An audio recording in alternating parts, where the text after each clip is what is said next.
Good afternoon sir. Good afternoon, good afternoon बेटा। बेटा पहले तो अगेन, पहले मैं आपके डाउट्स लेना चाहूँगा। यदि कुछ भी डाउट्स है, हमें कोई चीज़ दोबारा बतानी है, कुछ पूछना है आपको, तो मुझे बताओ।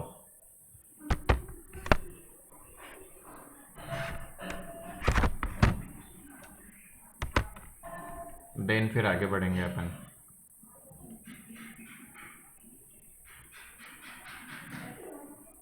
कुछ भी नहीं पूछना?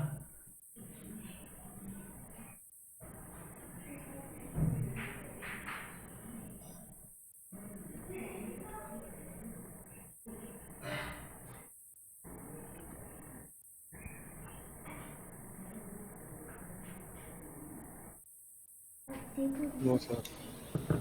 चलो तो फिर बेटा, पिछली क्लास में हमने बहुत नया चैप्टर शुरू कर दिया था, बेसिक्स से देख रहे थे। बेटा देखो, क्वेश्चंस करोगे तो डाउट 100% आएंगे।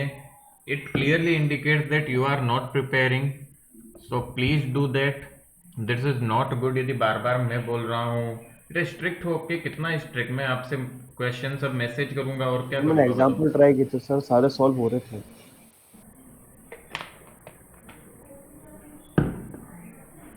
गुड। और बच्चों ने कुछ ट्राई किया बेटा? पीयूष, अमन, पढ़ाई की?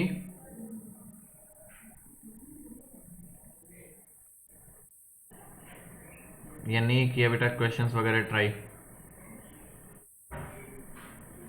यशस्वी, बेटा हम कर रहे हैं ट्राई। हाँ सर, थोड़े बहुत करे थे। बेटा साक्षी, टेस्ट मैं गुरुवार को मैंने शिफ्ट कर दिया क्योंकि चैप्टर थोड़ा सा लेट हो गया था, बच्चों के कुछ डाउट्स थे कल भी, तो इसलिए ना थर्सडे होगा अब आपका टेस्ट। ठीक है बेटा, थोड़े थोड़े क्यों, पूरे क्यों नहीं?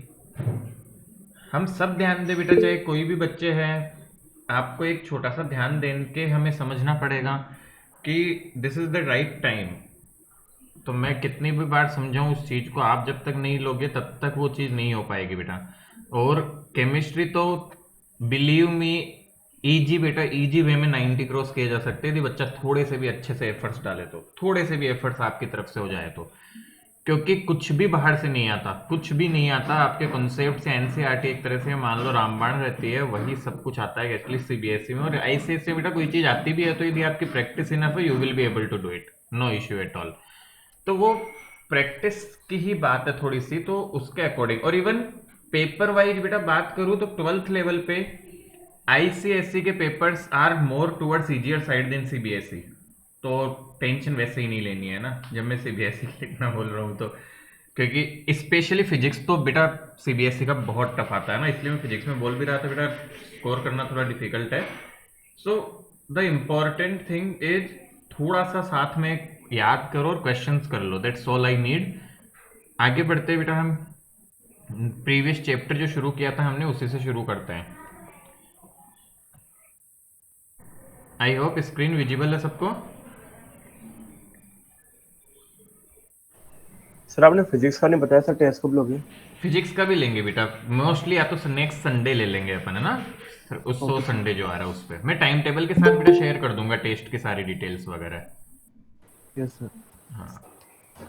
चलो, आज नाइट तक मैं टाइम टेबल शेयर करता हूँ, उसमें फिर मैं सारा शेयर कर दूंगा बेटा, थर्सडे किस टाइम पे कौन सा टेस्ट, या संडे होगा तो कौन सा टेस्ट कैसे क्या रहेगा, वो डेट आई विल शेयर, है ना? तो बेटा पिछली क्लास में हमने यहाँ पे एंड किया था। आपको एक बात समझने में दिक्कत आ रही थी सर, एनाइसोट्रोपिक का मतलब हुआ जहां पे डिफरेंट डायरेक्शन में जाने पे डिफरेंट प्रॉपर्टी हो, और आइसोट्रोपिक का मतलब है इसका उल्टा। अब एक कॉमन क्वेश्चन आया था हमारे पास में सर, कि क्रिस्टलाइन तो एनाइसोट्रोपिक है जबकि होना तो अमोर्फस को चाहिए था, करेक्ट? बात समझ आ रही है? यस तो सर। बेटा इसका एक कॉमन सी बात समझो बेटा, होता क्या है, एक ध्यान से समझना इस एग्जाम्पल को, मैं जो एग्जाम्पल दे रहा हूं बेटा, मैंने आपको समझाया था अमोर्फस इस तरह से है कि बिठे हुए है बेटा। अमोर्फस को हम इनडायरेक्टली आप क्या कहते हैं कि रैंडम ऑर्डर भी रहता है इनका, मतलब कोई फिक्स ऑर्डर नहीं होता, रेगुलर ऑर्डर फॉरो नहीं होता, they are randomized, randomly particle distribute होते हैं। तो एक कॉमन सी बात बताओ, जब सैंपल स्पेस रेंडम है तो क्या मैं किसी भी डायरेक्शन में जाऊं, on an average same number मिलने वाला है? That's the thing. आपका रेंडमाइज डिस्ट्रीब्यूशन है, मतलब यहां कभी थोड़े ज्यादा हो गए, यहां ज्यादा है, यहां ज्यादा है, तो ऑन एन एवरेज आप किसी तरफ जाते हो तो ऑन एन एवरेज जो वैल्यू आती है वो सेम आती है। तो इस वजह से क्या होता है, on an average in any particular direction you get almost same number of particles. That's why यहाँ पे आपकी सारी प्रॉपर्टीज सेम होती है।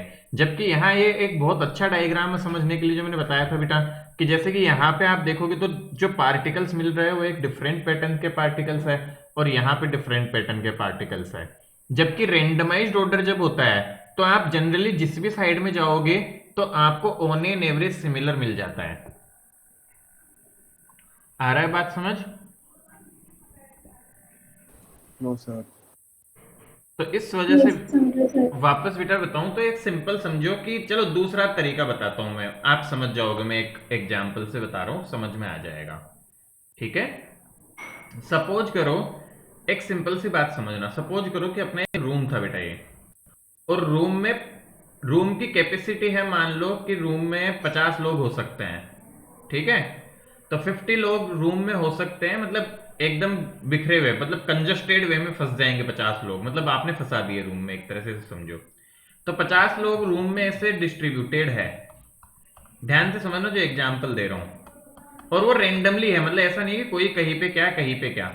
अब बेटा बात को मेरी ध्यान से सुनना, इस ग्रुप में सब तरह के लोग हैं, हो सकता है बेटा मान लो 20 केजी का भी कोई पर्सन हो, 30 केजी का भी हो, 50 केजी का भी हो, 70 केजी का भी हो, 100 का भी हो। मैं तुमसे एक बात पूछता हूं, ध्यान से सुनना, कि वो कहीं मतलब कोई फिक्स पैटर्न में नहीं खड़ा किया, तुमने इन 50 के 50 लोगों को बोल दिया जाओ और रूम में खड़े हो जाओ किसी भी ऑर्डर में, जिसका जहां मन किया खड़ा हो गया। अब मेरी बात ध्यान से सुनना बेटा, मान लो मैं इस डायगोनल के अलोंग मूव करता हूं, तो इन लोगों के वेट का एवरेज निकालता हूं, तो क्या तुम्हें लगता है, और इस डायगोनल, और मान लो इस लाइन के अलोंग मूव करता हूं, फिर वेट का एवरेज निकालता हूं, तो क्या सेम आएगा या डिफरेंट आएगा? जस्ट एक अप्रोक्सीमेट वैल्यू के हिसाब से सोचो। सर लगभग सेम ही आएगा। एक्चुअल में बेटा रेंडमाइज डिस्ट्रीब्यूशन है तो लगभग वैल्यू सेम आ जाएगी। क्यों? क्योंकि बेटा रेंडम है, हो सकता है यहाँ 20 का आ गया तो यहाँ बीच में कहीं हाई का आ जाए, तो ये वजह होती है। तो जब रेंडमाइज डिस्ट्रीब्यूशन होता है, आपका डिस्ट्रीब्यूशन एक फिक्स पैटर्न को फॉलो नहीं करता, तो along a particular direction number of particles है जो बेटा सेम तरह के पार्टिकल्स हो, उनके आने की प्रोबेबिलिटी ज्यादा हो जाती है। आ रही है बात समझ में? Yes sir. तो इस वजह से अब दूसरा एग्जाम्पल बताता हूं तुम्हें, ध्यान से सुनना। अब के बार तुमने क्या किया है, अच्छे से बात को सुनना। अब के बार तुमने क्या किया कि इसमें मान लो 4 कैटेगरी ऑफ पर्संस थे। एक कैटेगरी पर्सन थे जिनका वेट लगभग 40 के आसपास था, एक कैटेगरी पर्सन थे जिनका 50 के आसपास, थोड़ा ऊपर नीचे हो सकता है, एक का 60, एक का 70। तुमने उनको बोला 40 वाले एक लाइन बना लो, 50 वाले एक लाइन बना लो, 60 वाले एक लाइन बना लो, और 70 वाले एक लाइन बना लो, मतलब फिक्स कर दिया पैटर्न को। अब मुझे बताओ, क्या मुझे सही मिल सकता है क्या हर लाइन के अलोंग एवरेज? जरूरी नहीं है कि हर लाइन के अलोंग अब अपना एवरेज सेम आए।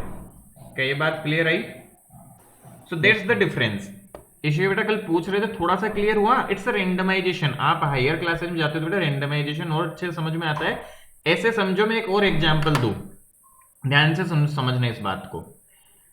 सपोज करो कि आप इतने बच्चे हैं बेटा, मैं इतने बच्चों के सैंपल, मतलब मान लो ब्लड सैंपल कलेक्ट करता हूं, और उसमें यदि लेटेस्ट सपोज कि मैं आरबीसी का काउंट चेक करता हूं, assuming that all the persons are healthy here, तुम्हें लगता है कोई ज्यादा वेरिएशन आएगा?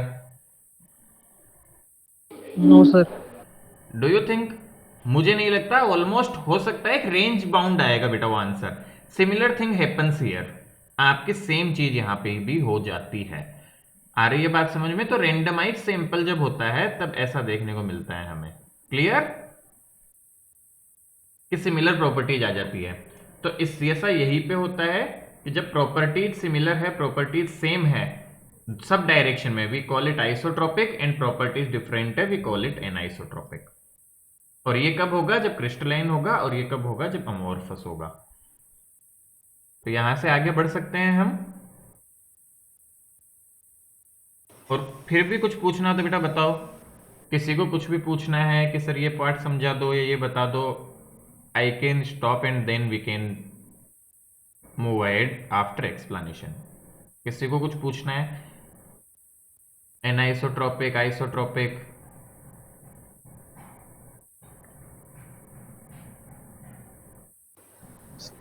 सर आपने 4 पॉइंट समझा दिया क्या? नहीं बेटा, अब समझाऊंगा। नहीं सर, ऊपर के आगे समझ।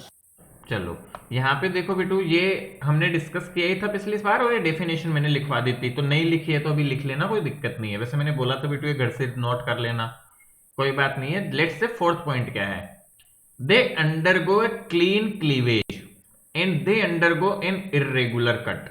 मतलब क्या है इसका समझाने की कोशिश करते हैं बेटा, ध्यान से समझना। सपोज करो, ध्यान से समझने की बात यह है, क्लीन क्लीवेज का मतलब क्या है कि बेटा यदि जैसे उनको कूल करना चाह रहे हैं हम, तो जब आप टेम्परेचर कम कर रहे हो, ध्यान से देखना, टेम्परेचर को हम कम कर रहे हैं मतलब किसी को कूलिंग कर रहे हैं, तो कूल करते हैं तो अगेन इसका जो चेंज आता है वो एक पर्टिकुलर पॉइंट पे आता है। Are you getting it? मतलब जो जो ये पॉइंट समझाया था मैंने मेल्टिंग पॉइंट वाला, सिमिलर होता है यहाँ पे, कि कूलिंग करने पे यहाँ पे जो क्रैक्स डेवलप होंगे या कुछ भी चेंज आएगा वो एक सडन चेंज आता है, रेंज नहीं मिलती आपको। तो ये स्लोप में चेंज देखो हो रहा है, मतलब क्या होगा ध्यान से समझो। एक छोटा सा एग्जांपल बताता हूँ, समझ में आएगा बेटा। किसी के कम कर रहा है, सर ये सेकंड वाला पॉइंट हो गया ना, relate they have sharp melting point. हाँ, इसी से तरह से एक बार देखना बेटा ये कैसे हो रहा है। सपोज करो मैं किसी का टेम्परेचर कम कर रहा हूं, कम कर रहा हूं, कम कर रहा हूं, अब सडन एक पॉइंट आएगा जहां उसकी स्टेट चेंज होगी। क्या स्टेट चेंज होने पे क्या सेम फैशन में अब टेम्परेचर कम का इफेक्ट आएगा? नहीं, आप देखोगे कि स्टेट चेंज होने के बाद उसका इफेक्ट अलग वे में होगा। तो यहां पे शायद उसकी स्टेट चेंज हुई है, अगेन यहां से आगे बढ़ते बढ़ते स्टेट चेंज होती है। तो अगेन यहां पे यही बोलना चाह रहा है बेटा कि क्लीवेज यदि ब्रेकिंग होगी इसकी, ठीक है, इफ एट ऑल ब्रेक होता है तो वो सडन पॉइंट पे ब्रेक होता है। सिमिलरली यहां क्या है, यहां पे तुम्हें इरेगुलर वे में मिलता है, मतलब लगभग हर टेम्परेचर पे ही आपको ब्रेकिंग टाइप से मिल रही होती है, हर टेम्परेचर पे ही वो कूल हो रहा होता है, मतलब ये रेंज होती है उसकी यहाँ पे, कहने का मतलब है। और यहाँ पे सडन क्रैक्स मिलते हैं हमें। थोड़ा सा समझने के लिए इस तरह से समझ सकते हैं हम, जैसे कि कैसा एक अच्छा एग्जाम्पल जैसे बनाना चाहे हम,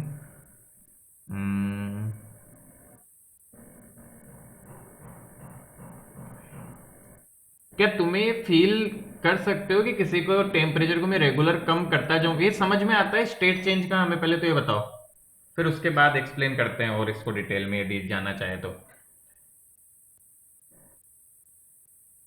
anyone who can explain?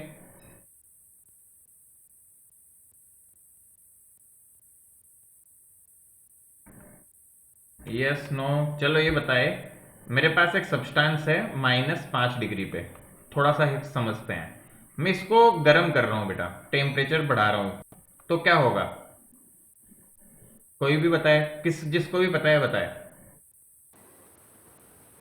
Sir वो लिक्विड में नहीं, बदल देगा। -5 डिग्री पे है बेटा, पहले मान सर लो टेम्परेचर बढ़ेगा। कुछ भी नहीं होगा अभी तो जब तक इसका इसका टेम्परेचर बढ़ेगा बेटा। कब तक बढ़ेगा? सर जब तक ये लिक्विड नहीं हो जाता, बढ़ेगा 0 डिग्री तक। ध्यान से सुनना सर, बेटा, वो- यहां तक भी सॉलिड ही Yes, sir. रहेगा ये, it is still ice. 0 degree पे आके भी मैं यदि टेम्परेचर प्रोवाइड करूंगा तो बताओ क्या होगा? सर तब लिक्विड बनेगा वो। ये 0 डिग्री पे ही लिक्विड बनना शुरू होगा। इससे तुम्हें sir. समझ आने लगेगी। अब इसके बाद मान लो बेटा और टेम्परेचर बढ़ा रहा हूं, तो क्या वापस से टेम्परेचर बढ़ना शुरू हो जाएगा? Yes sir. बेटा ध्यान से देखो कि Yes, sir. एक टेम्परेचर ऐसा होता है किसी भी सब्सटेंस के लिए जहां पे जैसे स्टेज चेंज हो रही है या फिर उसका ब्रेकिंग आता है। ब्रेकिंग का मतलब जनरली बेटा, जैसे आइस के लिए बात करूं तो आइस -5 पे जैसे नहीं जाएगी, बट बेटा एक टेम्परेचर तुम मतलब और डिक्रीज करते जाओगे तो पार्टिकल्स के बीच का जो सेपरेशन है तुम इस लेवल पे उसको डिक्रीज कर दोगे कि वो सेपरेशन बेटा खत्म हो जाएगा और वो सडन ब्रेक कर जाएगा। जो आपका ये पॉइंट था ना, मैंने कल एक्सप्लेन किया था यहाँ पे ये वाला, कि ये जो होते हैं वो सडनली ब्रेक करते हैं, रिजिड होते हैं, कि आप फोर्स लगाते जाओगे। तो होता क्या है, किसी को भी बेटा बहुत ज्यादा कूल करते जाएंगे, तो कूल करते जाओ। मान लो आइस जैसे -5 आ गई, हो सकता है -5 पे आइस टुकड़ों में न टूट जाए, उसके बाद और कम करते जाओ। एक लेवल ऐसा आएगा उससे ज्यादा कम टेम्परेचर बियर नहीं होगा, मतलब उसमें स्ट्रेस बहुत ज्यादा डेवलप हो जाएगा और वो टुकड़ों में बिखर जाएगी वो चीज। तो ये चीज को हम बताना चाह रहे हैं यहाँ पे। मेरी बात समझ आ रही है? Yes sir. Yes sir. तो अब ध्यान से समझो होता क्या है बेटा। मान लो तुमने टेम्परेचर कम किया, तो एक ये जो यहाँ पे सडन चेंज देखो आ रहा है इसकी लाइन में, तो ये जो सडन पॉइंट आया ये आपके क्लीवेज को बता रहा है एक तरह से कि यहाँ पे सडनली वो ब्रेक हो गया काइंड ऑफ। यहाँ पे एक सडन ब्रेक आया उसमें, तो यहाँ पे वो टुकड़ों में टूटा।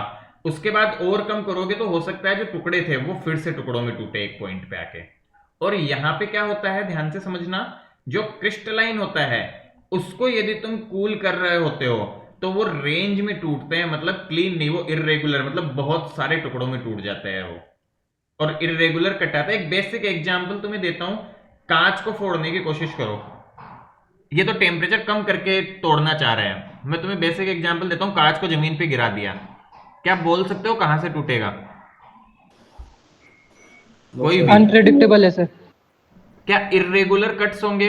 हो सकता है 50 टुकड़ों में टूटे, 10 टुकड़ों में टूटे, 2 टुकड़ों में टूटे, और हम बता भी नहीं सकते सर कहां से। इरेगुलर सर क्रैक्स हो जाएंगे उसमें। बिल्कुल, आप देखोगे तो क्रैक पड़ सकते हो, और यदि टुकड़े भी टूट गए हैं तो बेटा कोई टुकड़ा मान लो इतना मिलेगा, कोई टुकड़ा इतना बड़ा मिलेगा, कोई टुकड़ा कैसा मिलेगा। और वहीं पे एक एग्जांपल देता हूं तुम्हें। अब नॉर्मल चीजें वैसे बेटा टूटती नहीं है, बट सपोज करो, अब जैसे इसमें हम कौन सा एग्जांपल है जो चीज थोड़ी टूट जाए सॉलिड की फॉर्म में, यदि टूटने जैसी हो तो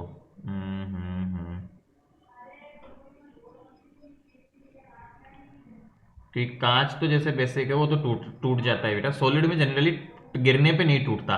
एक नॉर्मल एग्जांपल के तौर पे बात करें तो सपोज करो कि वो भी कम आएगा, मार्बल की बात थोड़ा सोच सकते हैं, मार्बल या टाइल्स हो, समझो बेटा, टाइल भी जनरली बहुत सारे टुकड़ों में टूट सकती है, बट जनरली यदि गिरती है तो वो ज्यादा प्रोबेबिलिटी है कि बीच से या साइड से 2 क्रैक में टूटे। या मार्बल होता है बेटा, दीदी तुम इसको गिराओ नॉर्मली तो वो 2 क्रैक में टूट सकता है, बाकी सॉलिड जैसे गिरने पे नहीं टूटेगा, तो ऐसे फील नहीं आएगी। सपोज करो तुम तोड़ने की कोशिश करते हो, तो जहां यदि तुम चोट मार रहे हो वो उस जगह से बेटा वहां से इजीली ब्रेक कर जाता है। ऐसा थोड़ी होता है किसी सॉलिड चीज को जैसे तोड़ना चाहते हैं तो चारों तरफ से टूट गई, मतलब जैसे मार्बल को मान लो हम बेटा 2 टुकड़ों में, कोई जो ये अपना होते हैं वर्कर्स वो तोड़ रहे हैं, तो वो अपना हथौड़ा और वो उसका टूल्स होते हैं उससे वो यहां यदि चोट मार रहा है तो वो यही से टूटता है। फील किया है ऐसा? ऐसा तो नहीं है कि वो यहां चोट मार रहा है और चारों तरफ से टूट जाता है। It do sir not, thermocol जैसे। थर्माकोल भी कह सकते हो काइंड ऑफ, बट जनरली ये तो ये बेसिक एग्जांपल हो सकता है बेटा कि किसी चीज को हम तोड़ना चाह रहे हैं तो जनरली सॉलिड जो अच्छी क्रिस्टलाइन होंगे वो तुम जहां चोट मार रहे हो वहीं पे बेटा वो तुम्हें क्लीवेज दिखेगा, उसके चारों तरफ तुम्हें ऐसा नहीं होगा कि वो 4 टुकड़ों में टूट गया, 5 टुकड़ों में टूट गया, मार रहे कहीं पे थे और टूट गया सारी तरफ से। This generally do not happen in case of the crystalline solid. एक क्लियर क्लीवेज बनता है, क्लियर जगह से टूटता है वो बेटा, एक ऐसा मतलब होता है इसका। तो ये यही बताना चाह रहा है कि कूल करते तो एक पॉइंट ऐसे आते हैं जहां पे वो सडन ब्रेक लेता है और यहां पे तुम्हें रेंज ऑफ ब्रेक्स मिलते हैं, मतलब that is the meaning of this. थोड़ा सा टिपिकल है समझना, क्योंकि इनको बेटा अज्यूम या थोड़ा सोच पाना डिफिकल्ट होता है, बट आई होप आज का एग्जाम्पल तुम रिलेट कर सकते हो इजीली। अरे मोबाइल की स्क्रीन तोड़ी होगी कई बच्चों ने तो सर टेम्पर तोड़े। हाँ, टेम्पर टूटा होगा तो गिर जाता है तो क्या रेगुलर फैशन में टूटते हैं, कहीं से भी टूट जाता है, दुआ करते हैं ना टूटे ज्यादा। तो सेम चीज है, वो क्रिस्टलाइन या अमोर्फस सब्सटेंस है, और जो मॉर्फस होगा वो बेटा ऐसे टुकड़े टुकड़े नहीं बिखरता है। इट्स जस्ट सिंपल, ऐसा ध्यान में रख सकते हो आप, यही मतलब है इसका समझाने का मतलब कि टुकड़ों टुकड़ों में नहीं टूटता। ठीक है, yes sir. That is what we mean to say जब हम कहते हैं कि क्लीन एक पॉइंट पे टूटता है और ये इरेगुलर कट्स में टूटता है। सर चाइना डिश सर वो किस में आएगी? बेटा वो उसके इंटरमोलिकुलर लेवल पे डिपेंड करता है, हम डायरेक्टली नहीं बता सकते एक्चुअली किसी चीज को, मतलब ऐसा है बेटा कि हम, हाँ बेटा बोलो। सर इनमें से कौन सा क्रिस्टलाइन का और कौन सा हेमिस्फेरिस का है? ये लेफ्ट वाला क्रिस्टलाइन के 4 पॉइंट है बेटा, ये वाले क्रिस्टलाइन देखो ऊपर लिखे हुए हैं 4 पॉइंट, और ये अमोर्फस के हैं। ठीक है, yes sir. See we can not directly say by looking at a material, वही मैं तुम्हें प्रीवियस क्लास में समझा रहा था। ये एक नॉलेज है जो बेटा प्रैक्टिकल से या इंटरमोलिकुलर लेवल पे जानकारी होती है तो पता होता है, क्योंकि this is related to intermolecular binding, otherwise ये आपको पता ही नहीं होता है। अंडरस्टूड? Yes sir. तो इसलिए ऐसा होता है। तो मेरे ख्याल से बेटा पॉइंट्स क्लियर होंगे। एक तो डेफिनेशन आ जाएगी, दूसरा आपका क्या आ जाएगा, मेल्टिंग का आ जाएगा कि मेल्ट शार्प होता है, वो नॉर्थ रेंज पे होता है। एनाइसोट्रोपिक आइसोट्रोपिक सबसे इंपॉर्टेंट है, इस पे डायरेक्ट क्वेश्चंस आते हैं, एक्सप्लेन एनाइसोट्रोपिक और एक्सप्लेन आइसोट्रोपिक, और दूसरा आपका इस तरह से आ जाता है। से कोई भी देख के बेटा किसी मटेरियल को नहीं बोल सकता। हमारी बुक में कुछ क्वेश्चंस भी है कि अरेंज देम इन क्रिस्टलाइन और अमोर्फस, तो हम कुछ कुछ का तुक्का मार सकते हैं। तुक्का मतलब कुछ कुछ का प्रैक्टिकल लाइफ से नॉलेज के बेसिस पे हम बोल सकते हैं। अदर देन दिस कोई भी नहीं बता सकता इसको कि कौन सा क्रिस्टलाइन कौन सा अमोर्फस। ठीक है, यस सर। चलिए तो बेटा लिख लिया इसको, तो नहीं लिखा तो जल्दी से लिखो। मेरे ख्याल से पिछली क्लास में बेटा आपने लिख लिया होगा, एंड फिर भी नहीं लिखा है तो राइट इट क्विक।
डन बेटा।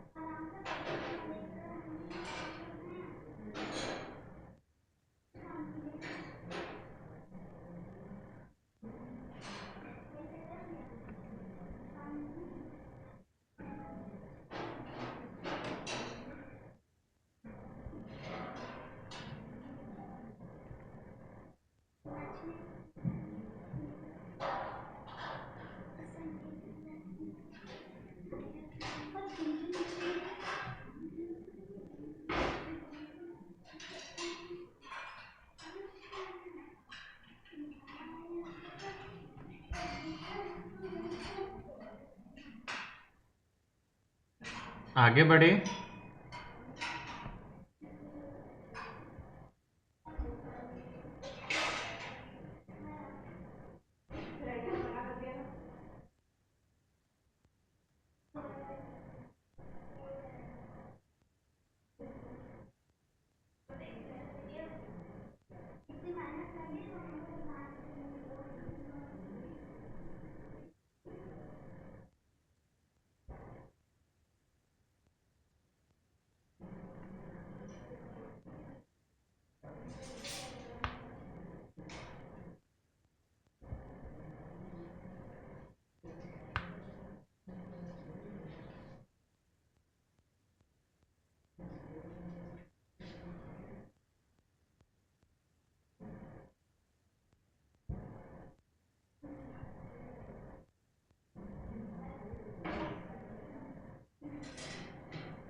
चलो बेटा यहाँ पे डेफिनेशंस लिख लो, केवल डायग्राम बनाने की नीड नहीं है। एनाइसोट्रोपिक और आइसोट्रोपिक की डेफिनेशन पता है हमें?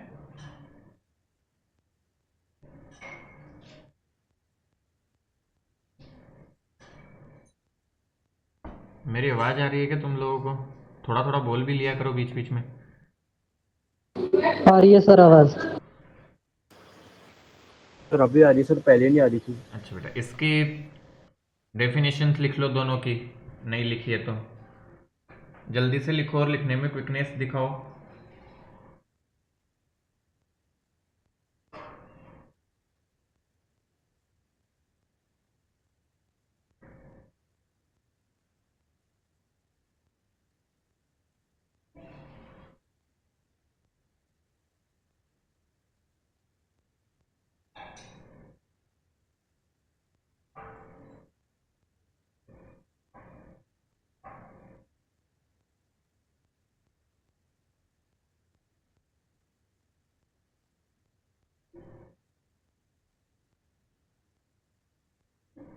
लिख लिया हमने definition?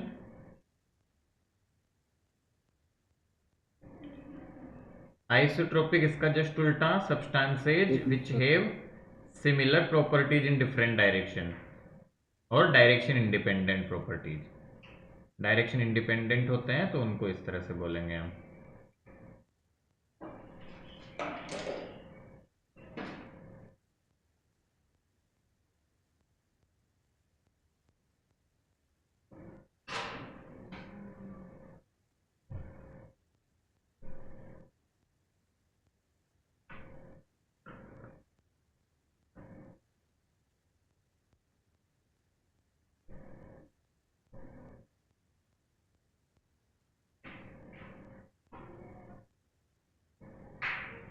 Sir done.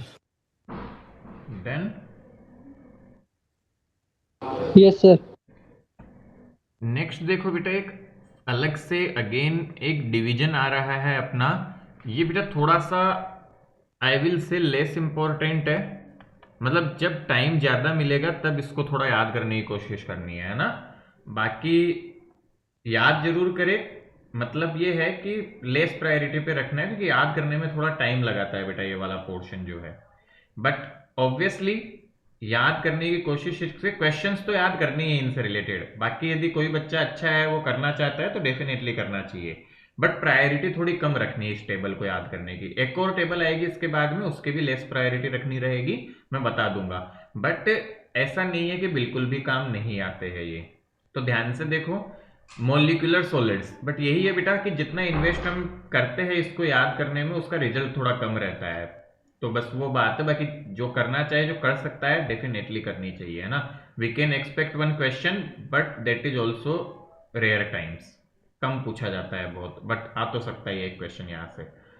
So types of crystalline, अब बेटा हमारे सिलेबस में जो सॉलिड्स हम पढ़ेंगे दैट इज क्रिस्टलाइन सॉलिड।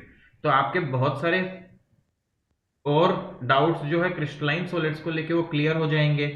क्यों? क्योंकि दो सॉलिड्स के टाइप हमने देखे, क्रिस्टलाइन और अमोर्फस। बट अब मेनली हम पढ़ेंगे क्रिस्टलाइन सॉलिड्स क्या होते हैं, और पूरा चैप्टर जो है सॉलिड स्टेट क्लास 12 का, वो मेनली क्रिस्टलाइन सॉलिड्स के लिए ही बना हुआ है। अमोर्फस पे हम ज्यादा स्टडी नहीं करते हैं। तो सबसे पहले शुरुआत करते हैं बेटा। तो क्रिस्टलाइन सॉलिड्स के चार टाइप होते हैं, मॉलिक्यूलर सॉलिड, आयनिक सॉलिड, कोवलेंट नेटवर्क सॉलिड और मेटालिक सॉलिड। तो चार टाइप होते हैं अपने पास में क्रिस्टलाइन सॉलिड्स के, मॉलिक्यूलर, आयनिक, कोवलेंट नेटवर्क और मेटालिक। चारों की क्या क्या खास बात है देखते हैं बेटा। अब मॉलिक्यूलर को फिर से तीन टुकड़ों में बांटा गया है। पहला है नॉन पोलर, दूसरा है पोलर, तीसरा है हाइड्रोजन बॉन्डेड। बेटा तीनों को थोड़ा डिटेल में बात कर रहा हूं यहाँ पे, ध्यान से देखना। पोलर क्या होते हैं, कोई एग्जाम्पल देगा पोलर कंपाउंड का? ये बहुत बार मैं चर्चा कर चुका, पिछले चैप्टर में भी आया था। पोल मोमेंट शो करे। हाँ, जिनका डायपोल मोमेंट वगैरह होता है बेटा, जैसे समझो HCl हो गया बेटा।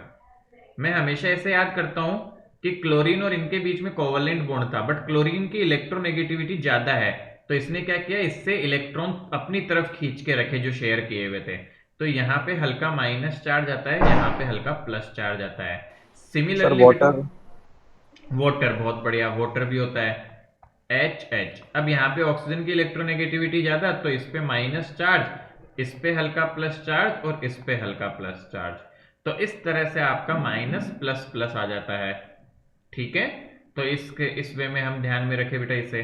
सो आपके पोलर सब्सटेंसेज हो गए ये।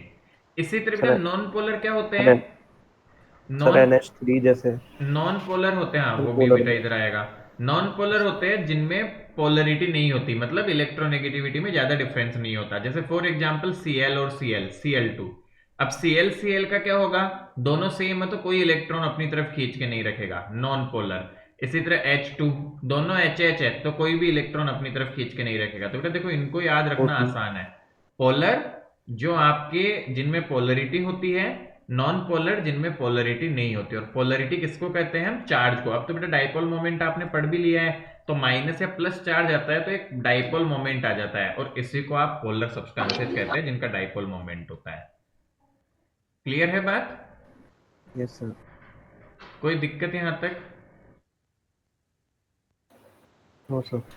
चलिए, तो बेटू ध्यान से देखो अब यहाँ पे क्या लिखा है। नॉन पोलर का मतलब क्या होता है कि ये बनते कैसे हैं? तो मॉलिक्यूल से बनते हैं, मतलब आपस के डिफरेंट सारे मॉलिक्यूल, मतलब HCl के डिफरेंट खूब सारे मॉलिक्यूल्स को साथ में ले लो तो उस वे में बन जाते हैं। नेचर ऑफ फोर्स कैसा होता है नॉन पोलर में? डिस्पर्शन और लंडन फोर्सेज। मतलब बेटा इनमें आपस का इंटरेक्शन होता है, जिनको हम कंपाउंड्स के बीच में डिस्पर्शन और लंडन फोर्सेज का नाम देते हैं। जैसे बेटा जैसे आप हो मैं हूं, हम दोनों आपस में अट्रैक्ट कर रहे हैं एक दूसरे को, उसकी वजह होती है ग्रेविटेशन टाइप से फोर्स। इसी तरह दो मॉलिक्यूल्स है, जैसे कि आपका Cl2 एक है और Cl2 दूसरा है, ये दोनों भी एक दूसरे को थोड़ा बहुत अट्रैक्ट वगैरह करते हैं। यहां पे इसको ग्रेविटेशन नाम न देके नाम दिया जाता है डिस्पर्जन फोर्सेज और लंडन फोर्सेज। एग्जाम्पल्स क्या हुए? Argon, CCl4H2, I2, CO2 etcetera. Nature कैसा होता है? Soft, electrical conductivity, insulator, melting point very low. बेटा ये ऐसे पॉइंट्स है तीनों, ये नेचर है, ये कोई भी देख के आप फील करके बता सकते हो, फिर भी फिजिकल नेचर तो। बाकी इंसुलेटर और मेल्टिंग पॉइंट ये याद करने के ही पॉइंट होते हैं, इसलिए मैं बोल रहा था कि टेबल मोर टूवर्ड्स रिमेंबरिंग पे बेस्ड है। बात समझ आ रही है हमें? सर ऐसे क्वेश्चन आ सकते हैं sir, the properties of CCl4। नहीं ऐसे नहीं आता बेटा। आपके क्वेश्चन यदि बनता है तो इनडायरेक्ट वे में बनता है। कैसे बनता है अभी बताऊंगा। यहाँ से तो बहुत कम चांस है, जहां से क्वेश्चन बने हुए हैं पुराने वो भी मैं अभी बताते जाऊंगा। दूसरा देखो बेटा, पोलर। पोलर क्या होता है? डाइपोल। पोलर में डाइपोल डाइपोल इंटरेक्शन होता है। अब वो पता चली गया होगा, अब डाइपोल पढ़ चुके हैं आप, तो माइनस और प्लस चार्ज सेपरेट है, थोड़ी सी डिस्टेंस है तो डाइपोल बनाता है, तो डाइपोल डाइपोल इंटरेक्शन। एग्जाम्पल हो गया HCl हो गया, SO2 हो गया एक्सेट्रा। जनरली बेटा सॉफ्ट होते हैं ये भी, इंसुलेटर और लो इनका मेल्टिंग पॉइंट होता है। ठीक है, अगला देखो, हाइड्रोजन बॉन्डेड। हाइड्रोजन बॉन्डिंग किसमें होती है? आइस, हाइड्रोजन H2O, वाटर में आइस फॉर्म में हाइड्रोजन बॉन्डिंग अच्छी खासी होती है। ये हार्ड होते हैं जनरली, इंसुलेटर और लो होते हैं। तो इस तरह से हमारे पास में आता है। तो बेटा आयनिक सॉलिड्स देखो आप, आयनिक सॉलिड्स आयन से बनते हैं। कुलम और इलेक्ट्रोस्टैटिक फोर्स लगता है इनमें, सिंपल सी बात है बेटू। जैसे NaCl आप सबको पता है, आयनिक सॉलिड आप सब जानते हो, मेरे ख्याल से छोटी क्लास में पढ़े हुए हो, तो ये अलग से वैसे ज्यादा सीखने की जरूरत नहीं होती है। तो इलेक्ट्रोस्टैटिक फोर्स होता है और ऐसे बनते हैं, हार्ड एंड ब्रिटल होते हैं। ध्यान से समझिए बेटा। अब ये ऐसे पॉइंट्स पूछे जा सकते हैं, insulators in solid state but conductors in molten state and in aqueous solution. अब आपसे कोई पूछे वाई सो, अब ये भी आता है तो इसका कारण पूछते हैं। जैसे बेटा कि ionic solids are like conductors in molten and aqueous state but insulators in solid state, ऐसा क्यों? कौन समझा सकता है? सर उनके आयंस रिलीज हो जाते हैं। सर सॉलिड स्टेट में सर वो आयन से रिलीज नहीं करते हैं। बहुत बढ़िया। तो बेटा सॉलिड स्टेट में जब होंगे ये सब्सटेंसेज तो ये सॉलिड के फॉर्म में एग्जिस्ट करता है। NaCl ब्रेक नहीं होता है, ब्रेक नहीं रहता है। NaCl जो होता है बेटा वो इंपॉर्टेंट रहता है। आ रहा है समझ में? तो NaCl नॉर्मल रहता है, ब्रेक नहीं होगा, और आयंस नहीं होंगे तो कंडक्टिविटी नहीं होगी। बट जैसे आप इसको मेल्ट करते हो, मेल्ट में भी आयंस में टूट जाता है और पानी में घोलने पे भी आयंस में टूट जाते हैं जो आयनिक सॉलिड्स होते हैं। इसलिए वो क्या करते हैं, आपके इंटरेक्ट करते हैं। तो अब देखो बेटा यहां से क्वेश्चन बन सकता है अपना। आई बात समझ में यस कि सर। कैसे होते हैं आयनिक सॉलिड्स, क्यों नहीं करते कंडक्टिविटी और क्यों करते हैं? इस तो तरह के रीजन क्वेश्चन क्वेश्चन बन सकता है इसमें से। हाँ, इस तरह के क्वेश्चंस बेटा जनरली बनते हैं। देखो रट्टाफिकेशन बोर्ड भी बहुत ज्यादा नहीं पूछता कि अब जैसे ये दे दे पूछ दे कि ये कैसा होता है, मान लो CCl4 दे दिया, पूछा इंसुलेटर होता है कि कंडक्टर, ऐसा क्वेश्चन नहीं आता है। ऐसा कभी नहीं कर सकते, नहीं आ सकता, बट नहीं आता है ना, वो तो बनाने वाले के माइंड पे होता है कि क्या बनाना चाह रहा है, बट नहीं आएगा ऐसा क्वेश्चन, इतना फर्जी क्वेश्चन नहीं आएगा कि बहुत रट्टाफिकेशन पे हो। ठीक है, अंडरस्टूड। Yes sir. आगे बढ़ाएं। Yes sir. बेटा दोनों तरह की बात समझ आती है, मॉलिक्यूलर और आयनिक। आयनिक तो बहुत डिटेल में आना चाहिए आपको, बेसिक चीज पढ़ी हुई है हमने, तो आयनिक आनी चाहिए बेटा थोड़ा ढंग से, आपने छोटी क्लासेस से ही पढ़ते आ रहे हैं, 9th क्लास से आयनिक सॉलिड्स। तो मेटालिक सॉलिड्स को देखो बेटू, मेटालिक सॉलिड कैसे बनते हैं? Positive ions in a sea of delocalised electrons. ये थोड़ा सा बेटा अजीब लगता है सुनने में, अभी बात करेंगे इस पे। नेचर ऑफ फोर्स कैसा होता है? Metallic bonding. Example iron, copper, silver, manganese etcetera बेटा आ जाएंगे यहाँ पे। Hard but malleable and ductile. तो अब ये होते कैसे हैं? हार्ड होते हैं बट मेलिएबल एंड डक्टाइल होते हैं। कौन बताएगा what is the difference between malleable and ductile? Sir ऐसे मेलिएबल क्वेश्चन मतलब सर तो हैमर ये से तो शीट शीट्स टेप में कर बन सकते जाता हैं। है। हाँ सर मेलिएबल शीट्स बन सकती है और डक्टाइल मतलब वायर्स बन सकते हैं। बिल्कुल बेटा। तो मेलिएबल क्या होते हैं? Can be transformed into thin sheets. बेटा इस पे क्वेश्चन आते हैं, देखो अब आप पूछ रहे हो तो किस बेसिस पे टेबल से क्वेश्चन आते हैं, तो मेलिएबल पे आ गया। डक्टाइल पूछ लिया, what is meaning of ductility, तो ductile can be transformed into thin wires.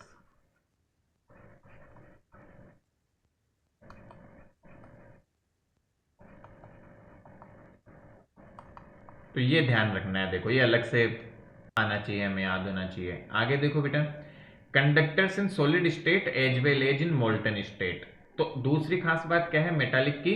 ये हमेशा कंडक्टर होते हैं, चाहे सॉलिड स्टेट हो चाहे कैसे भी हो, और इनके मेल्टिंग पॉइंट बहुत ज्यादा हाई होते हैं, अच्छा खासा हाई होता है, मतलब बहुत ज्यादा हाई तो इनका होगा, इनका अच्छा खासा हाई होता है। तो बेटा यहाँ पे ये चीज को थोड़ा सा समझाने की कोशिश कर रहा हूं, this is beyond the scope, सच बताऊं तो मेटालिक बॉन्डिंग वगैरह अपने, बट फिर भी मैं ट्राई दे रहा हूं, यदि हमें थोड़ा भी ठीक से आ पाया तो वेल एंड गुड, है ना। तो कोशिश कर रहा हूं थोड़ा सा इसको एक्सप्लेन करने की, what is the meaning of sea of delocalized electron, या इसका मतलब क्या है। ठीक है, ट्राई है, let's see if we are able to understand. ठीक है बेटा, पहले समझो कि मेटालिक बॉन्डिंग या मेटल्स में बॉन्डिंग जो हो रही है वो किस बेसिस पे या कैसे हो रही है। जैसे कि बेटा आपका सॉलिड है, आयरन की बात करें हम, तो कोई भी सॉलिड सब्सटेंस है, आपको पता है आयरन, लोहा, सबने देखा है घर में, लोहे की बहुत सारी चीजें मिल जाएगी हमें देखी हुई, कोई रोड होगी लोहे की, या कुछ भी समझ लो लोहे की ऑब्जेक्ट है बेटा। होता क्या है, ध्यान से देखे बेटा, ये कंडक्टर है, आयरन क्या होता है? कंडक्टर। अब ये कंडक्टर की क्या खास बात है? इसमें बहुत सारे आयरन के एलिमेंट्स है ऐसे पड़े हुए, सपोज करो कि बहुत सारे एलिमेंट्स है आयरन के बेटा। अब इनके जो इलेक्ट्रॉन्स है ना कंडक्टर के, वो फ्री टू मूव होते हैं। क्या बात समझ में आ रही है सबको? बेटा आ रहा है समझ में? क्या कंडक्टर में इलेक्ट्रॉन्स फ्री टू मूव होते हैं? बेटा होगा क्या कि जो कंडक्टर है यहां पे, उसमें इलेक्ट्रॉन्स इनके चारों तरफ भटक रहे होंगे, इधर उधर इधर उधर इधर उधर इधर उधर, चारों तरफ भटक रहे होते हैं, वो सब तरफ भटकते रहते हैं सबके इलेक्ट्रॉन्स जैसे। तो अब यहाँ पे ये होता है बेटा, कई बार जैसे कि ये मेटल था, इसका वैलेंस शेल का जो इलेक्ट्रॉन है वो कूद के बाहर निकल जाता है समटाइम्स, आपस के इंटरेक्शन कह लो, किसी भी वजह से कह लो, तो इनके वैलेंस शेल के इलेक्ट्रॉन बेटा कूद के बाहर निकलते रहते हैं, left behind becomes the little bit of positive type material, तो हल्का पॉजिटिव आयरन बच रहते हैं। तो यहाँ पे क्या होता है, इलेक्ट्रॉन तो इनके भटकते हैं, इसमें इलेक्ट्रॉन भटकते रहते हैं, और सिंस इलेक्ट्रॉन इनसे निकल के गए हैं तो मेटल बन जाता है पॉजिटिव। तो ढंग से देखोगे तो क्या होगा कि यहां पे सी ऑफ इलेक्ट्रॉन है, मतलब इलेक्ट्रॉन्स भटक रहे हैं चारों तरफ, और उनके बीच में पॉजिटिव मेटल आयंस बैठे हुए हैं। So what is metallic bonding, how metallic bonding forms? Positive ions in a sea of electrons. क्या समझ में आया क्या थोड़ा सा भी? यस सर, आगे सर। अगेन एक्सप्लेन कर रहा हूं, वापस समझना कि आपका आयरन था बेटा, कंडक्टर की खास बात क्या होती है, कंडक्टर में आपके इलेक्ट्रॉन्स जो है वो फ्री टू मूव होते हैं, फ्री मूव कर रहे होते हैं बेटा वैलेंस शेल के इलेक्ट्रॉन। तो यहां से यहां इलेक्ट्रॉन भटक रहे हैं आपके कंडक्टर में, तो बेटा इलेक्ट्रॉन फ्री होके घूम रहे हैं कंडक्टर के अंदर। तो जब जब इलेक्ट्रॉन किसी एलिमेंट से फ्री होगा उस पर प्लस चार्ज आएगा, +1 +2 आ सकता है, 2 इलेक्ट्रॉन छोड़ के चले गए तो आयन तो देखो पॉजिटिव हो गया मेटल, तो पॉजिटिव आयंस बन गए मेटल ने, और इलेक्ट्रॉन्स चारों तरफ घूम रहे हैं इस कंडक्टर में, इस सब्सटेंस के अंदर। तो it feels like there is a sea of electrons and metallic ions are present in the sea of electron. तो इस तरह की बॉन्डिंग जो होती है, ये आपस की इनका एग्जिस्टेंस जो होती है, इसी को हम मेटालिक बॉन्डिंग बोलते हैं। तो मेरे ख्याल से ये पॉइंट समझ में आया सबको बेटा? और सर बच्चे? हाँ बोलो सर, इलेक्ट्रॉन्स बिना एनर्जी मिले एटम के बाहर कैसे निकल गए? नहीं बेटा, एनर्जी मिलने की बात नहीं है, डायरेक्ट एटम से बाहर का मतलब मत समझो इसको, एग्जैक्टली बाहर जैसा नहीं होता है, यही मैं बोलना चाह रहा था। देखो अब क्वेश्चन आता है तो फिर थोड़ी सी क्या एडवांस की बातें आ जाती है। एग्जैक्ट हम ये नहीं कहते कि बेटा बाहर है, बट इस तरह से समझो कि फ्री टू मूव का मतलब क्या होता है, ऐसा समझो कि जो आपका वैलेंस शेल के इलेक्ट्रॉन होते हैं ना बेटा, वो आपके मेटल में इस पे सेंटर का अट्रैक्शन बहुत कम होता है, तो इसे थोड़ा भी अट्रैक्शन या थोड़ा भी यदि फील किसी भी वजह से, it can be of any reason, atmospheric presence कह लो, आपकी आपस का इंटरेक्शन कह लो इनका, उस वजह से they can easily escape this interaction. Truly photo electric effect sir, kind of कह सकते हैं, बट एक्चुअल में सच बताऊं तो बेटा माइक्रो लेवल चीज होती है। आपको पता है कि इलेक्ट्रॉन को कोई स्पेसिफिक प्लेस डिफाइन कर सकते हो क्या? यदि क्वांटम मैकेनिकल मॉडल पे जाता हूं, we have the specific place in case of Bohr model, but that is not true, exact true वो बात नहीं है। तो हम इलेक्ट्रॉन को कभी नहीं बोल सकते बेटा वैलेंस शेल का मतलब ये नहीं है इलेक्ट्रॉन यहां पे है, इलेक्ट्रॉन इधर उधर मूव करते रहते हैं, गेटिंग इट? हाँ, मेटल को एग्जैक्ट छोड़ के नहीं जा रहा, ऐसा थोड़ी सरफेस से बाहर नहीं जा रहा, इस सरफेस के अंदर ही भटक रहा है। आ रहा है बात समझ में? बट उनका मोशन है बेटा, कंडक्टर में ये बात हो पाती है। क्यों हो पाती है? क्योंकि जो वैलेंस शेल में के इलेक्ट्रॉन होते हैं उनके सेंटर का, न्यूक्लियस का अट्रैक्शन नहीं होता, and they are free to move here and there, थोड़ा बहुत इधर उधर मूव कर लेते हैं वो, और यही चीज आपके उनमें पॉसिबल नहीं हो पाती जो इंसुलेटर होते हैं। सो एक्चुअली ये सरफेस छोड़ के जाएगा तब एनर्जी चाहिए बेटा, यदि इस मेटल को, इस सीट को छोड़ के जाएगा तब डेफिनेटली अपने को बहुत सारी एनर्जी की रिक्वायरमेंट होगी, but if they are moving inside it itself तो उसके लिए कोई स्पेसिफिक एनर्जी नहीं चाहिए होती है, वो सेंटर का अट्रैक्शन नहीं है, तो इलेक्ट्रॉन अपनी पोजीशन चेंज करता है, no one can stop it, वो करते रहते हैं। और ये कब हो पाता है? जब इस पे किसी का बाउंडेशन नहीं है, तो वो करता है। वही बात है ना बेटा, आप अपने स्टूडेंट से समझ लो, हमारे ऊपर किसी का बाउंडेशन नहीं है तो हम जो चाहे अपनी मर्जी से करते रहते हैं, जिधर चाहे उधर भागना, इधर जाना उधर जाना, ये करना वो करना, तो वो बात है। और बाउंडेशन हो तो हम एक जगह बैठ के शांति से रहते हैं, so that's the case of insulator. और बाउंडेशन नहीं है, that's the case of let's say conductor. जो इलेक्ट्रॉन का केस कंडक्टर में होता है, हम एक जगह थोड़ी बैठे रहेंगे, बाउंडेशन नहीं है तो वैसी बात होती है, ऐसा समझो। It is not living the surface but it's moving inside the surface. But यदि इस एलिमेंट के लिए कोई इलेक्ट्रॉन थोड़ी देर के लिए भी ऐसा फील करो यहां से जगह को छोड़ के जा रहा है, तो it feels like a positive in ion. ठीक है, पॉजिटिव मतलब आयन की तरह। Good, yes sir. ज्यादा कंफ्यूजन तो नहीं हो गया? थोड़ा बेसिक तो समझ आया कैसे ये, इसका इस लाइन का मतलब क्या है? ये तो शायद मैं समझाने में सक्सेसफुल रहा हूं, I believe. Yes sir. Yes sir. कि पॉजिटिव आयंस और इलेक्ट्रॉन्स कैसे सी कैसे बोलते हैं उसको, तो आई होप ये क्लियर है, बाकी चलेगा, इतना काफी है। सर और ये मेटल के सर ये कैसे बनते हैं, रॉड्स वगैरह ये सब, इनके बीच में कोई फोर्स ऑफ अट्रैक्शन तो होता नहीं है? बेटा as such force of attraction नहीं है, वो मेटालिक बॉन्डिंग की एक तरह से ये जो नेचर है ना, इसमें एग्जिस्ट कर जाते हैं metal, kind of we call the such type of जो इनका एसोसिएशन उसको मेटालिक बॉन्डिंग बोलते हैं। तो एक्चुअल में नेचर में आप देखते हो बेटा, तो आयरन के जैसे ओर्स वगैरह मिलते हैं तो वो पूरे के पूरे सब्सटेंस की फॉर्म में रहते हैं बड़े बड़े, अब उनको कास्ट वगैरह कैसे भी किया जा सकता है, that's a separate task. So that's actually metallic bonding ही होती है वो।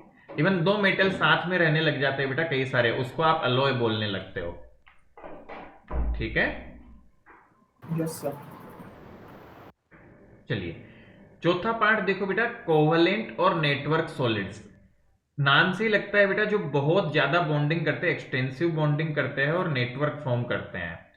एग्जाम्पल, एटम्स, कई तरह के एटम्स से बनाते हैं आपके, इसमें बॉन्डिंग आती है कोवलेंट ही, बट एक्सटेंसिव बेटा, I will add word extensive covalent bonding आती है। कैसे, एग्जांपल समझे, SiO2 quartz, SiC diamond, carbon diamond nature में, AlN एल्यूमिनियम नाइट्राइड, कार्बन का ग्रेफाइट फॉर्म। आप सबको डायमंड पता है, छोटी क्लास से पढ़ते आए हो, पता है कि नहीं है? Yes sir. तो डायमंड हम बेटा छोटी क्लास से पढ़ते हैं और आप सबको आइडिया भी है। सो what is about diamond? Diamond की जो बॉन्डिंग होती है, आपके हर एक कार्बन 4 कार्बन एटम से जुड़ता है और 3D में ऐसे बड़ी एक्सटेंसिव बॉन्डिंग बनाते हैं वो। डोंट वरी, अपने अभी इस लेवल पे क्वेश्चंस नहीं, इससे स्ट्रक्चर्स वगैरह ड्रॉ करने को नहीं बोलेगा कोई, बट इस तरह से बेटा बहुत ही खतरनाक आगे तक बॉन्डिंग चलती है ये पूरी, मतलब एक के बाद एक शीट और ऐसे जुड़े होते हैं। तो ये जो नेचर होता है दैट इज ऑफ डायमंड। तो इस तरह से जब 3D में बॉन्डिंग बनने लगती है बेटा, ठीक है, कोवलेंट नेटवर्क सॉलिड्स और जनरली 3D में बनते हैं इनके स्ट्रक्चर्स। तो ऐसे स्ट्रक्चर्स अपने बहुत ज्यादा हार्ड होते हैं और ये इंसुलेटर्स होते हैं और इनका मेल्टिंग पॉइंट भी बहुत हाई होता है, बहुत हाई होता है। डायमंड को तुम्हें पता है लगभग 4000 केल्विन पे जाके वो करता है मेल्ट वगैरह। एक्सेप्शन है यहां पे एक, ये कार्बन का, कार्बन जो सॉरी ग्रेफाइट का, ग्रेफाइट एक तो सॉफ्ट होता है और एक कंडक्टर होता है। कौन एक्सप्लेन कर सकता है वाई? यहां पे भी क्वेश्चन आता है कि ऐसा क्यों। Anyone who will like to explain? छोटी क्लास में बेटा सबने पढ़ा है क्या सर? कि ग्रेफाइट कंडक्टर क्यों होता है।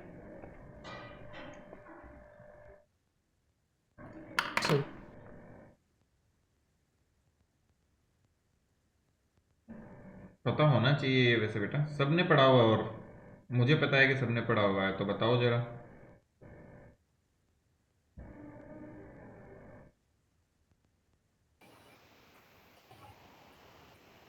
किसी को नहीं पता? कुछ तो गेस मारो।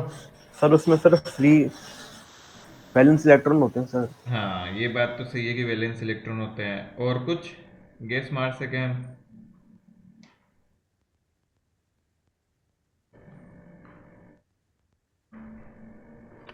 सर कार्बन होता है इसमें इसलिए। नहीं बेटा, कार्बन तो इंसुलेटर है जैसे, बट देखो बेटा कोई भी कंडक्टर तब होता है जब उसमें फ्री इलेक्ट्रॉन हो, हमेशा याद रखो।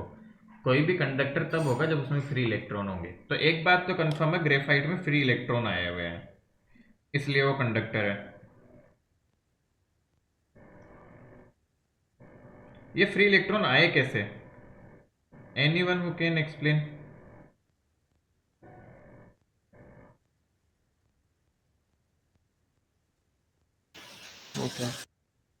नहीं यार आइडिया बेटा कोई भी? चलो मैं बताता हूँ बेटा। No sir. तो हमें बोलते हैं in graphite each carbon is bonded with 3 other carbon, bonded with 3 other carbons,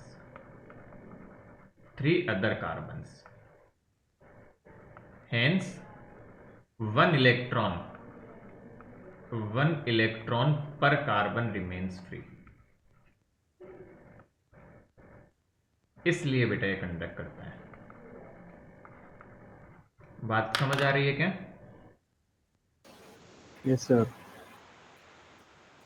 कि ये आपका पर कार्बन एक वैलेंस इलेक्ट्रॉन फ्री रह जाता है और इसी वजह से ये कंडक्ट करता है। तो बेटा ये टेबल बनाने की जरूरत नहीं है, ये अपनी बुक्स में है, आप सबकी बुक्स में मिलेगी। मैं नोट्स भी अपलोड करूंगा। काम की चीज जो है वो लिखो पहले। एक तो ये लिख लो बेटा, टाइप्स लिख लो, नाम केवल टाइप्स में क्रिस्टलाइन सॉलिड्स के केवल टाइप्स लिख लो बेटा, ध्यान रहने चाहिए टाइप्स के नेम, बाकी याद करना बात की बात है। आई विल अपलोड ऑल्सो। तो आप चाहो तो टेबल को घर पे बेटा बनाना, अभी टाइम नहीं लगाएंगे इसको बनाने में, ठीक है? समझ आया जो मैंने बोल रहा हूँ बेटा? सर हमारी बुक में सर एक और सर पॉइंट दे रखा है सर, अच्छा अप्रोक्सीमेट बाइंडिंग एनर्जी। कौन सा बेटा? Sir approximate binding energy. अच्छा कोई जरूरत नहीं बेटा, सी वो नहीं आएगा, वो तो इवन और रटने का केस हो गया। डोंट वरी, ये भी बहुत कम पूछे जाते हैं, ठीक है? और सर एक और पॉइंट है सर, कौन सा है? MP divided by K। Sir ये लिखा हुआ है नहीं। सर, पता नहीं। काम नहीं आएगा बेटा वो सब। Okay sir. मेल्टिंग पॉइंट है वो बेटा, वो है ना, पर केल्विन करके होगा। शायद हाँ सर, मेल्टिंग यही है पॉइंट ही सर। होगा। हाँ हाँ it's sir, okay, no melting point problem. करते हैं। बेटा केवल नाम लिख लो कि मॉलिक्यूलर सॉलिड होता है, आयनिक सॉलिड होता है, metallic and covalent. Just right the name, but ये जरूर लिखो कि what is the meaning of malleable, इनकी डेफिनेशन लिखो नोट्स में। और एक ये लिखो, वाई ग्रेफाइट इज कंडक्टर। तो ये करो जल्दी से। समझ गए क्या क्या लिखना है बेटा? Is it clear? चारों टाइप्स के नाम लिखो क्रिस्टलाइन के और इनकी definition, malleable, ductile and why graphite is conductor. अच्छा। इनको नोट डाउन करो जल्दी से।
ये थोड़ा याद करने बेसिस है, keep it on low priority.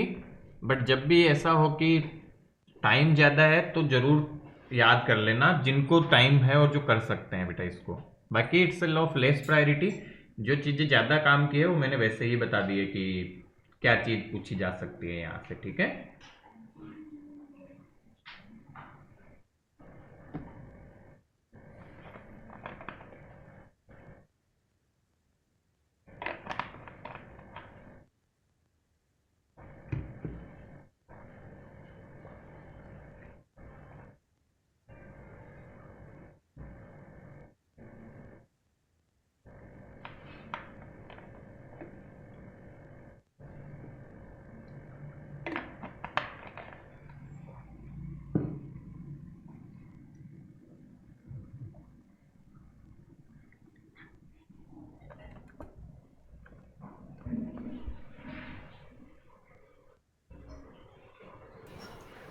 Sir done.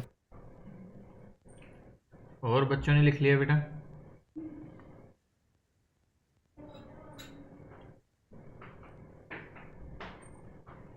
चलो आगे बढ़ूं मैं। सर कोहेसिव सर, फोर्स दो क्या होती है? क्या बेटा? Cohesive force. बेटा दो तरह की फोर्सेज जनरली मिलती है, कोहेसिव और एडहेसिव। कोहेसिव फोर्सेज होती है बेटा मॉलिक्यूल के खुद के अंदर की जो फोर्सेज होती है, मतलब मॉलिक्यूल आपस में कैसे बंधा हुआ है। और एडहेसिव फोर्स होती है उसके किसी और मटेरियल के साथ में कैसी फोर्स है। सर मतलब इंटरमॉलिक्यूलर और सर इंट्रामॉलिक्यूलर। हाँ, काइंड ऑफ कह सकते हैं। जैसे बेटा जो फेविकॉल होता है, फेविक्विक होती है, कैसी होती है वो? एडेसिव होती है ना, यस सर। मतलब दूसरी चीजों के साथ अच्छा बाइंड कर सकती है। और वाटर जैसे है जनरली, तो वाटर बेटा जैसे आपका कोहेसिव की ज्यादा अच्छा दिखाएगा क्योंकि उसकी इंटरमोलिकुलर अट्रैक्शन अच्छा होता है, एच बॉन्डिंग वगैरह Yes, होती sir. है। तो cohesive forces are related to the internal forces of a particle, और या आपके सब्सटेंस के, और एडेसिव फोर्स उसका बाहर वाले के साथ कैसा बॉन्डिंग होता है, ठीक है? Yes sir. चलो बेटा ये क्लियर है हमें, बढ़ो आगे। Yes sir. चलिए नेक्स्ट बेटा बढ़ते हैं basic terminology of unit cell. अब बेटा यहाँ पे अब हमें समझना है कि काफी सारी चीजें हैं। यूनिट सेल क्या है पहले तो इस पे बात करेंगे और फिर इससे रिलेटेड बेसिक बेसिक बातें करनी है। अब एक्चुअल में हमारा 3D विजुअलाइजेशन और वो सब चीजें शुरू हो जाएगी इस चैप्टर में। तो आइए शुरुआत करते हैं यूनिट सेल से। So what is unit cell? हम यूनिट सेल किसको बोलेंगे? It is a smallest arrangement of particles which forms complete crystal on repetition. मतलब हम क्या बोल रहे हैं बेटा, ध्यान से समझना। एक एग्जाम्पल बताता हूं, ध्यान से देखोगे तो समझ आएगा। मान लो कि एक स्क्वायर ग्रिड है हमारे पास में, ऐसी एक स्क्वायर ग्रिड है, ठीक है, वैसे इतना अच्छे स्क्वायर बने नहीं बट मान लो बेटा ऐसी ग्रिड है नो स्क्वायर की। तो इस स्क्वायर ग्रिड को स्मॉलेस्ट अरेंजमेंट में किसको बता सकता हूं बताओ? क्या मैं इस एक स्क्वायर को इसका स्मॉलेस्ट अरेंजमेंट बता सकता हूं कि जिसके रिपीट होने से पूरा स्क्वायर है ये बन सकती है ग्रिड? Yes sir. क्या सब बच्चे बेटा इस पॉइंट को समझ रहे हैं जो बताना चाह रहा हूं? तो सपोज करो कि ये पूरा क्रिस्टल है बेटा, ये पूरा एक क्रिस्टल है, मतलब ये पूरा एक सब्सटेंस, जैसे नमक का एक टुकड़ा, ये पूरा एक नमक का एक दाना है मान लो, और वो नमक का दाना 9 छोटे छोटे और उसके टुकड़े हो सकते हैं मान लो बेटा, उसके और 9 टुकड़े हो सकते थे यहां पे।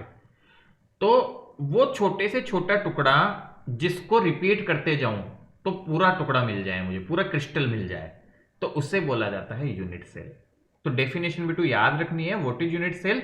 It is the smallest arrangement of particles, कि पार्टिकल किसी भी क्रिस्टल के, किसी भी सॉलिड के जो पार्टिकल होते हैं उनका स्मॉलेस्ट अरेंजमेंट क्या हो कि वो पूरा क्रिस्टल बना दे रिपीट होने से, ये सबसे काम की बात है। So it is the smallest arrangement which forms complete crystal on repetition. तो 3D में बेटा जनरली आपके क्यूब की शेप के होते हैं यूनिट सेल्स, यूनिट सेल्स आपकी क्यूब, क्यूबॉइड, इस तरह की शेप की होती है 3D में। A unit cell contains minimum information about the crystal। तो यूनिट सेल के पास क्रिस्टल की मिनिमम इंफॉर्मेशन होती है, उससे ज्यादा वो कुछ नहीं जानती। तो ऐसा सबसे स्मॉलेस्ट पार्ट किसी क्रिस्टल का जिसको रिपीट करके पूरा क्रिस्टल बन जाए और जिसके पास मिनिमम इंफॉर्मेशन हो, we call it as a unit cell. क्या ये डेफिनेशन क्लियर हुई हमें? What is unit cell? Yes sir. Basic है बिल्कुल, सबसे छोटा अरेंजमेंट जिसको रिपीट करने से पूरा क्रिस्टल बन जाए, दैट्स इट। नेक्स्ट देखो बेटा, क्रिस्टल लेटिस या इसका दूसरा नाम होता है space lattice. What is this? It is the smallest arrangement of particles in 3 dimension which contains the complete information about crystal. मतलब ये भी पूरा क्रिस्टल नहीं है बट ये ऐसा स्मॉलेस्ट अरेंजमेंट है जिसमें पूरी इंफॉर्मेशन हो क्रिस्टल के बारे में। दोनों का डिफरेंस समझना, very important. Unit cell is the smallest arrangement of particles which do not contain complete information but can form the complete crystal. Crystal lattice है space lattice, it's something which is the smallest arrangement which is also the smallest, but कैसा smallest? जो पूरी information रखता है। बात समझ आ रही है? सर यूनिट सेल से 2D है 3D है? यूनिट सेल बेटा सब तरह की होती है, 2D भी बनती है 3D भी बनती है, बट जनरली सॉलिड्स के केस में 3D होगी सर। बेटा। बात दोनों का पॉइंट ऑफ डिफरेंस क्लियर हुआ? कोई भी बच्चा है Yes, जिसको sir. बेटा ये चीज नहीं आ रही समझ तो पूछो। What is unit cell? Smallest arrangement जिसको रिपीट करने से पूरा क्रिस्टल बन जाए। अच्छा, इसके पास पूरी इंफॉर्मेशन नहीं होती, मतलब सपोज करो तुम्हें किसी ने यूनिट सेल दे दी तो तुम सब कुछ नहीं बता सकते क्रिस्टल के बारे में कि क्रिस्टल कैसा है क्या नहीं, बट हाँ क्रिस्टल लेटिस क्या है? ये भी सबसे छोटा ऐसा अरेंजमेंट जो सब कुछ बता दे क्रिस्टल के बारे में। तो वो सबसे छोटा अरेंजमेंट जो सब कुछ बता दे उसे बोलते हैं क्रिस्टल लेटिस, और वो सबसे छोटा अरेंजमेंट जो रिपीट होने पे पूरा तो बना सकता है बट सब कुछ नहीं बता सकता उसके बोलते हैं यूनिट सेल। तो these are the terminologies which we will have to remember. दोनों पॉइंट्स क्लियर है बेटा हमें? Yes sir. आगे बढ़ूं मैं? सर वो लिख लें एक बार। पूरा लिख लेना बेटा, एक बार ही समझा दूं मैं सारे points. So lattice points are the position. What are lattice points बेटा? This is the definition of lattice points, है ना। So lattice points are the points of atoms या आयंस या molecules that form the crystal lattice. मतलब आपका crystal lettuce जो भी elements बना रहे हैं, जैसे बेटा NaCl का लेटिस होगा कोई, तो NaCl का लेटिस 2 लोग मिलके बनाएंगे, Na+ और Cl- आयन। तो कहीं तो बैठे होंगे क्रिस्टल में, कोई तो पोजीशन होगी इनकी क्रिस्टल में, आयंस की बेटा कहीं तो पोजीशन होती है।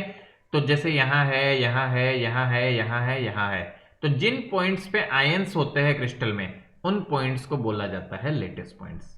बिल्कुल कॉमन बात। तो जैसे डायग्राम देखो बेटा, ये जो गोला गोला करके दिखाए हुए हैं ये एलिमेंट्स की पोजीशन को दिखाया हुआ है, तो इसको बोला जाता है लेटिस पॉइंट।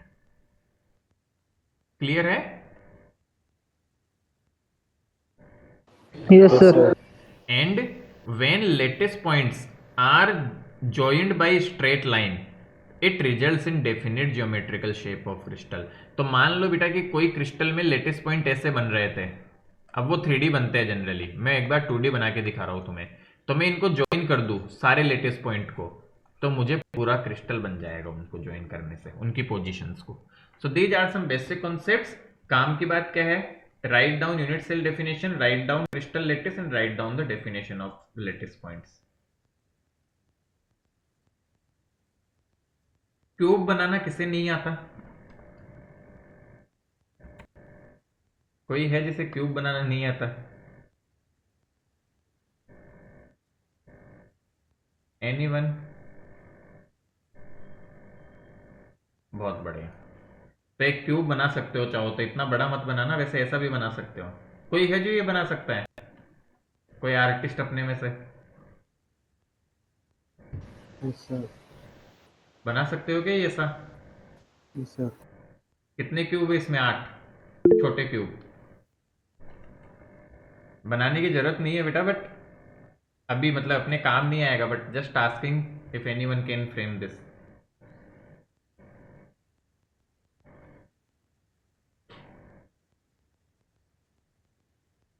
मैं कोशिश करता हूँ देखो छोटा बनाने की।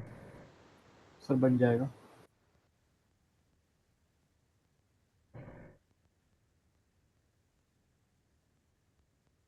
थोड़ा बहुत तो मुझे भी आता है,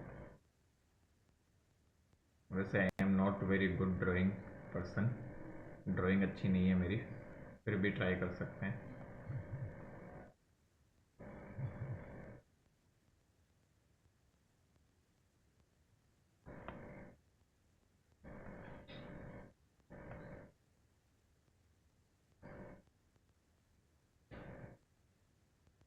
क्या बात है सर।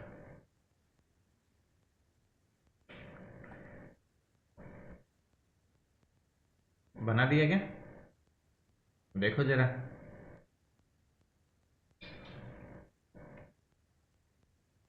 इसके पीछे अब बना सकता हूँ, बट ठीक है, 4 तो दिख रहे हैं बने हुए, अच्छे लग रहे हैं ना।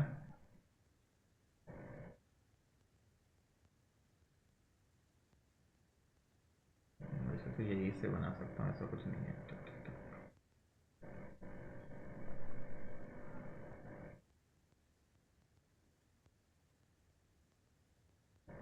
सर इस चैप्टर में न्यूमेरिकल्स नहीं है क्या? है, थोड़े कम है ये बेटा। It is considered to be the toughest chapter of grade 12। तो आएंगे न्यूमेरिकल्स जब थोड़े टाइम बाद, बट उनके लिए कुछ बेसिक चीजें सीखना जरूरी है, जैसे डेफिनेशंस वगैरह चीजों की, तो वो धीरे धीरे सब चीजें आएगी।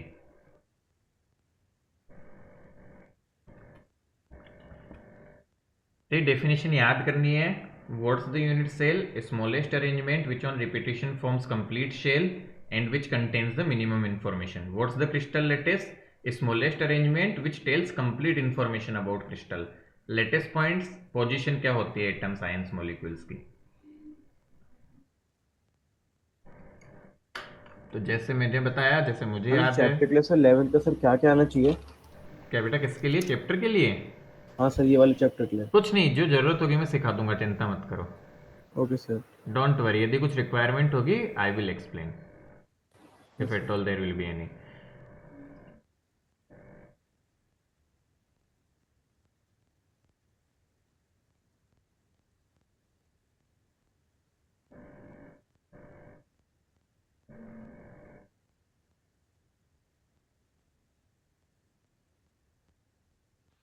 सर आपने कल की केमिस्ट्री की क्लास अपलोड कर दी?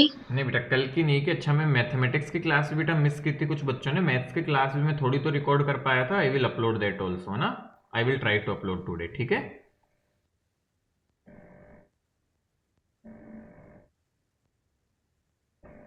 अभी क्लास के बाद अपलोड कर दूंगा बेटा।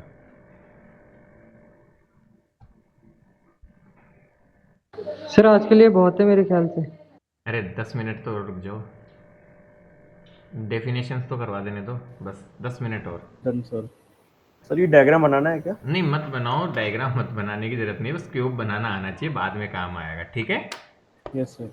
डायग्राम की बेटा घर पे प्रैक्टिस करना, पहले घर पे बनाना और डायग्राम बनाना भी है, तो नहीं तो अभी तो टाइम डायग्राम भी बनाने में लगा देंगे हम। Yes sir. आगे देखो बेटा, टाइप्स ऑफ यूनिट सेल। बेटा यूनिट सेल कई तरह की होती है, 1D unit cell, 2D unit cell, 3D unit cell. 1D unit cell generally बोलूं बेटू तो only one parameter is required for specify the unit cell. Generally बेटा 1D यूनिट सेल ऐसे बनती है, आपका जैसे एक एलिमेंट हो गया केवल, ये एक एलिमेंट हो गया केवल, इनके सीधा सीधा बना दो इसको जैसे, बस। तो इस तरह से जो यूनिट सेल बनती है दैट इज वन डायमेंशनल, एक ही डायमेंशन में एलिमेंट्स को ऐसे जोड़ दिया आपने। इसको स्पेसिफाई करना है जनरली तो बेटा एक पैरामीटर काफी होता है, जैसे रेडियस बता दी इसकी मैंने, बस। तो एक पैरामीटर बता दो that is 1D unit cell, only one parameter is required to specify.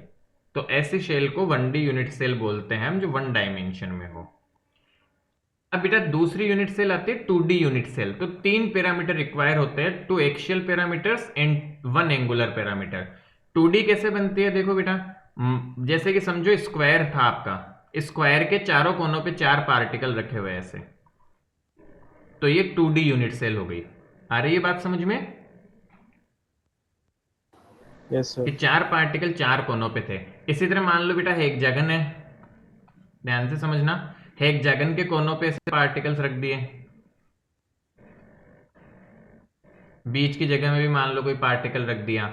इसको आगे जाके हम स्क्वायर 2D बोलेंगे, स्क्वायर 2D शेल, इसको हेक्सागोनल 2D शेल बोला करेंगे।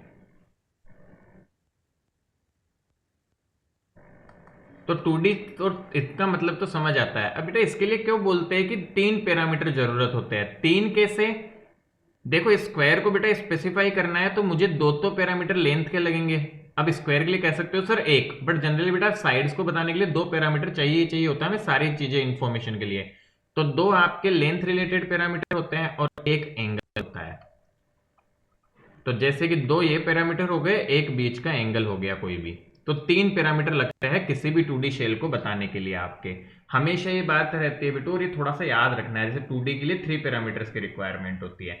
स्क्वायर में आप कह सकते हो सर एक ही चाहिए, जैसे बट रेक्टेंगल जैसे लूंगा बेटा तो एक लेंथ भी चाहिए होगी, एक विड्थ भी चाहिए होगी, और सर एंगल, और एंगल भी। और कोई और शेप भी लूंगा तो आपको कई बार लग सकता है सर 2 से कैसे काम चलेगा, बट नॉट बेटा।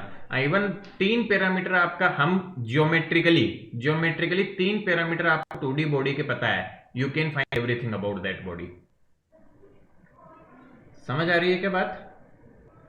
Yes sir. हाँ वो मैथमेटिक्स का पार्ट है, Yes, हम फाइंड कर सकते हैं कि नहीं अलग बात है, but mathematically for a 2D object B it any type of, मतलब वो ऐसा भी हो ना कोई ऐसा क्वाड्रिलेटरल भी, यदि तुम्हें इस क्वाड्रिलेटरल की 2 साइड पता है और एक एंगल पता है, you can find everything about this quadrilateral. Clear? Yes sir. So this is, अब वो हम नहीं कर सकते क्योंकि हमें इतनी अच्छी मैथमेटिक्स नहीं आती, but this can be done. So that's why they have told that only 3 parameters are required. आगे देखो 3D यूनिट सेल, जो हमें इस चैप्टर में मेनली पढ़नी है। Total 6 parameters are required for a specify unit cell in 3D। 3 angular parameters alpha beta gamma and 3 axial parameters a b and c. ये एक क्यूबॉइड का डायग्राम बना के दिखाया है ताकि हम क्यूबॉइड को अच्छे से रिलेट कर सकते हैं। उसकी 3 साइड से बेटा ए बी एंड सी, और 3 एंगल होते हैं। यदि इसको x axis y axis z axis मान लो ये एक्स एक्सिस है, ये ऊपर जाती हुई यदि वाई एक्सिस है, और ये यदि जेड एक्सिस है, तो इसका 3 एंगल होते हैं ऐसे साइड्स के, ए अल्फा बीटा गामा। तो 3 एंगल चाहिए और ये चाहिए हमें, ठीक है? Yes sir. Done? Yes sir. क्या सब बच्चे समझ पा रहे हैं ये चीजें? Basic 1D unit cell 1 parameter, 2D unit cell 2 parameters, 3D unit cell 3 parameters, इस तरह से बात समझ आ रही है? तो जल्दी से फटाफट से लिखो इसे। सर एबीसी तो sir length breadth sir height है ना? हाँ बेटा ये अब 3 पैरामीटर है लेंथ रिलेटेड। अब क्यूबॉइड के लिए हम बोल सकते हैं LBH, बट कोई अजीब सा 3D शेप हुआ तो उसके लिए कुछ और हो जाएगी 3 parameter. Yes sir.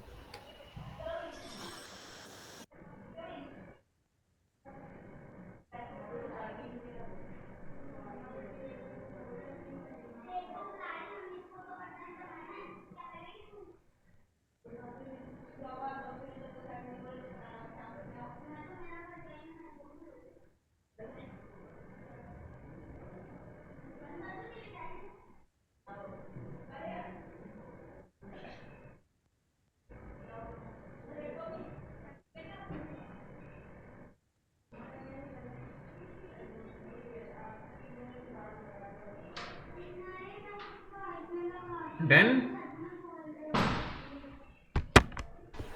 No sir.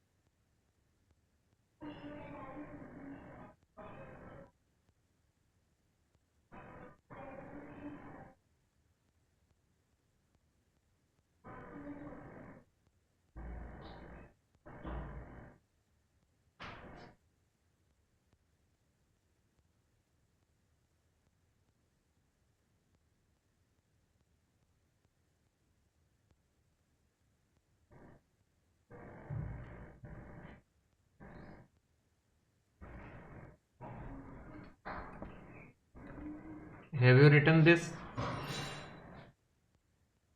Yes, sir.